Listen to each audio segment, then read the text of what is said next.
You're shutting down Guantanamo. Well, then maybe you've left all right. But you've left your other options out, and so now, once that's a given, I know you don't agree, then this becomes a given. Well, maybe it shows you why that was a very big mistake. And what happens if the defense decides to make a motion for change of venue to another part of the country? A judge can deny that or grant it. A judge can deny it. You could go to trial, you could get a conviction, and an appeals court could decide it was error, and we've got to go through the whole thing all over again. A judge could decide that a lot of the evidence can't be used because it was obtained in a way that was, shocking to the conscience. A judge could decide that the... And what happens in that event? In that case, then less than all of the evidence will get presented to a jury, so it may look like somebody's innocent who's actually guilty. But is it such that it's such a... We let guilty inhibiting people... factor that what happens? That then the guy gets off, right? Well, I mean, it has to be at least conceivable that they're acquitted, otherwise he can't have a trial. So when he's acquitted, understood. There's no point having a trial. If he were acquitted, then he's walking around getting pretzels in Manhattan? I don't know what you do if he gets acquitted. I mean, presumably then the government would say, oh, gee, but actually he's a terrorist that we could hold anyway. And wouldn't let him out and try to send him to another country. But in this event, he's been exonerated, or whatever goofy way, by the legal system, so he... So then his civilian lawyers, who probably are going to volunteer to do this, right? We had them all volunteering for these Guantanamo people anyway, they'll bring a writ of habeas corpus saying the government has no right to hold the ancient writ of habeas corpus, no right to hold the body. There's no legal right to hold him if he's been acquitted. The terrorists at first used, I know, but you're saying the terrorists first used their own planes against us, and now they would be, in a sense, using our criminal justice system. Because we made the same mistake we made in 1993. We think they're criminals. These are soldiers in a war against us. And the rules of war should apply. So when Eric Holder says, well, Mayor, you don't need to worry because that will be brought out, and if that is the case, these guys will do the time, and if he has his way, get executed. Well, but the rules that will apply to them are the rules that we apply to civilians who are alleged to commit crimes.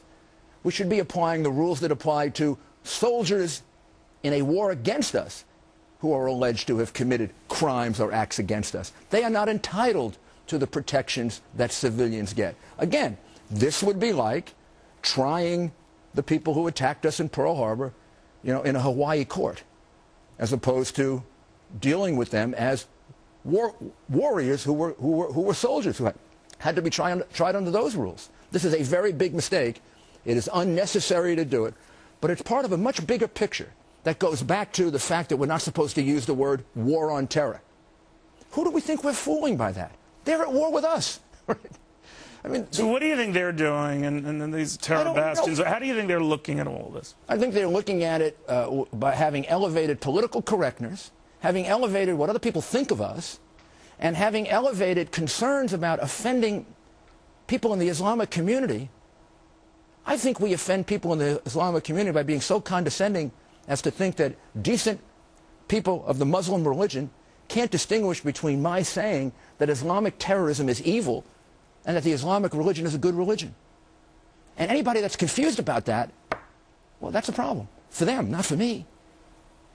But you're saying, in the end, not that New York wasn't already a target. Yeah, let's say it just improved its target potential. For a reason that is avoidable. I am more than willing to accept. I did when I was mayor. I'll do it as a citizen in New York. Any of the reasons that are necessary. I refuse to accept one that's unnecessary.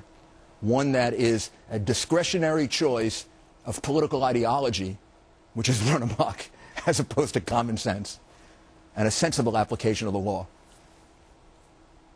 Do you think Eric Holder cares about any of the things you just mentioned? I'm sure he cares. I know Eric. He's a good man. I'm sure he cares about all of this. I think this is the application of a political ideology which is now overcoming what I would regard as common sense and the safety. So you think this is a prevailing White House view from the top guy down? Absolutely. I think it comes right from the top. Absolutely. I mean, it began by telling us we can't describe this as a war on terror. The failure to use the word Islamic extremism.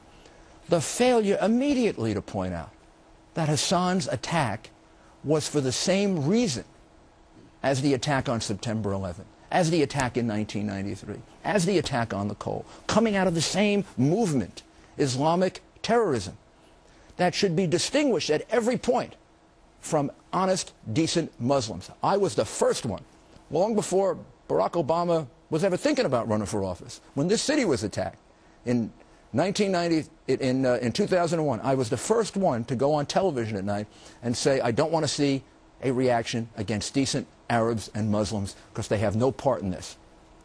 But I also don't want to see ourselves close our eyes to the fact that this is Islamic terrorism. Right. That's what it is. If we do it, if we are in denial, we're going to put ourselves in greater danger and we're going to have more casualties. Mayor, thank you very much. Thank you. Rudy Giuliani. We'll have more after this.